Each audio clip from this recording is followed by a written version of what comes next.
單阿佬話齋，有錢就睇到篤，冇錢就睇半碌。我一睇你就知道你肯定勁過你二叔。你中年發良齊，命中注定兩個仔。我再睇翻你耳仔大眼睛細，理應就係女大仔細。我再睇翻你鼻梁高下巴闊，就算你去打工，你都係打工皇帝。你咁個款，大方又得體，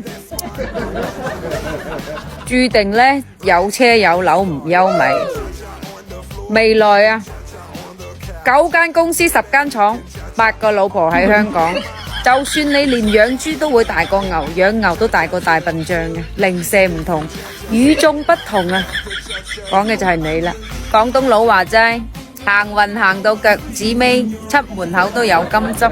要正財，有偏財；要偏財，仲有埋橫財。掂啊！我講得啱唔啱啊 ？B B 啊 B B。出社會之前，我命由我不由天。出咗社會之後，老闆話3000就3000，揾食艱難，識時務者為俊傑啊嘛。但求你未淡忘往日舊情，我願。本市